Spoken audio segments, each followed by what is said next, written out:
हाँ जी, तो बच्चों ये रही आपकी लर्निंग असेसमेंट नंबर 2.19 यानी कि 19वीं लर्निंग असेसमेंट। तो काफ़ी इजी है। इसमें वो कहता है कि मुझे आईएस करंट कैलकुलेट करके दो, बस करंट डिवीजन रूल का और ओहम्स लॉ का छोटा सा इसमें कंसेप्ट है। देखो ये जो करंट है आईएस, ये टोटल करंट है।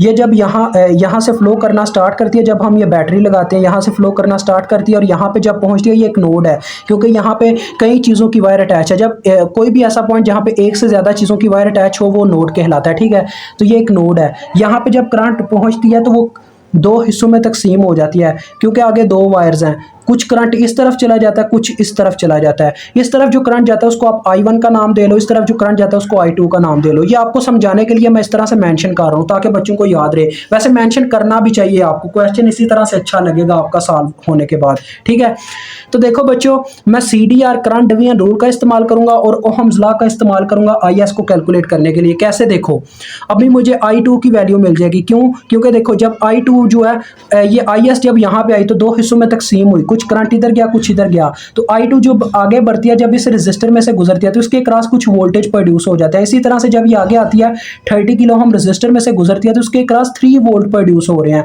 मतलब कि मुझे ये पता है कि जब 30 किलो हम रजिस्टर में से करंट गुजरा तो इसके क्रॉस इतने वोल्टेज प्रोड्यूस हुए। तो मैं ओहम्स लॉ की मदद से I2 का वैल्यू कैलकुलेट कर सकता हूँ।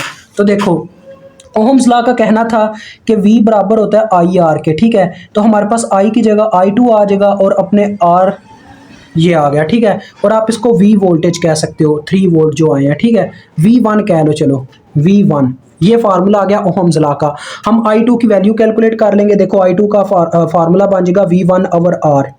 वैल्यूज पुट करो। V1 की क्या है 3 वोल्ट, और R की वैल्यू क्या है 30 किलो। तो यहां से आपको इसकी क्या वैल्यू मिलेगी 1/10 0.1 मिली एम्पेयर। ये आपको I2 की वैल्यू मिल गई। अब बच्चों आपको पता है हम क्या करते होते हैं, करंट डिवीजन रूल लगाते होते हैं। अगर हमें इन वायर्स में से करंट का वैल्यू चाहिए हो, मुझे इसमें करंट का वैल्यू ऑलरेडी पता, तो मैं देखिएगा करंट डिवीजन रूल की मदद से किस तरह से टोटल करंट कैलकुलेट कर लेता। मैं I2 को मालूम करने के लिए करंट डिवीजन रूल कहता हूँ लगाता हूँ। ठीक है, तो देखो करंट डिवीजन रूल का कहना था जिस वायर के क्रॉस आपको करंट चाहिए ना उसकी पैरेलल ब्रांच की रेजिस्टेंस आपने ऊपर रखनी है। तो देखो ये जो I2 जिस वायर में फ्लो कर रही है उसके पैरेलल में कौन सा वायर लगा हुआ है 60 किलो ओम का वायर। तो इसकी पैरेलल ब्रांच की रेजिस्टेंस क्या है 60 किलो ओम। तो ये आ गया 60 किलो ओम ऊपर, पैरेलल ब्रांच की रेजिस्टेंस ऊपर। बटे में आपने लिखनी है अपनी ब्रांच की रेजिस्टेंस, क्योंकि इसकी अपनी ब्रांच की रेजिस्टेंस में देखो 90 किलो ओम और 30 किलो ओम है। ये दोनों सीरीज में लगे हुए हैं क्योंकि इन दोनों के दरमियान सिर्फ एक टर्मिनल कॉमन है।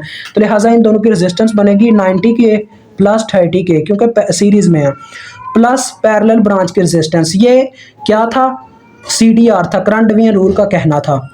यानी कि ऊपर रखो पैरेलल ब्रांच की रेजिस्टेंस, बटे में रखो टोटल रेजिस्टेंस अपनी ब्रांच की प्लस पैरेलल ब्रांच की, मल्टीप्लाई करवा दो सप्लाइड करंट के साथ जो सप्लाई के तौर पे मिली, जिससे आपको ये करंट दूसरी वायर में फ्लो करने का मौका मिला। यानी कि ये देखो ये यहाँ पे आके दो हिस्सों में डिवाइड हुई तो यहाँ पे करंट गया,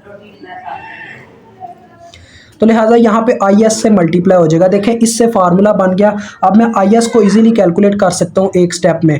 IS इधर ही रह गया बच्चों। ठीक है, और ये क्या आएगा देखो बटे में बन रहा है 90 प्लस 30 प्लस 60, ये 90 90 180, 60 को 180 से डिवाइड करवा दो तो ये आता है 0.33। यानी यहाँ पे आ जाएगा 0.33 किलो, किलो से कैंसिल हो चुका होगा, 0.33 IS आ चुका होगा। तो चलो यार आपके लिए एक स्टेप और 0.33 IS इस तरह से आ चुका होगा। और इस साइड पे I2 था, I2 की वैल्यू पुट कर देता हूँ जो ऑलरेडी हमें पता थी। अब आप यहाँ से IS कैलकुलेट कर सकते हो, 0.33 उधर मल्टीप्लाई और इधर आके डिवाइड हो गया तो बस आपको वैल्यू मिल जाएगा। ये बस इतना सा काम था। ठीक है बच्चों, तो 0.1 डिवाइडेड बाय 0.33 ये आंसर ही लिख देते हैं जो आया। तो ये आपके पास आ गई है बच्चों 0.3 मिली एम्पेयर के इक्वल। तो ये बस आपका इतना सा आंसर था, मुझे उम्मीद आपको समझ आ गया।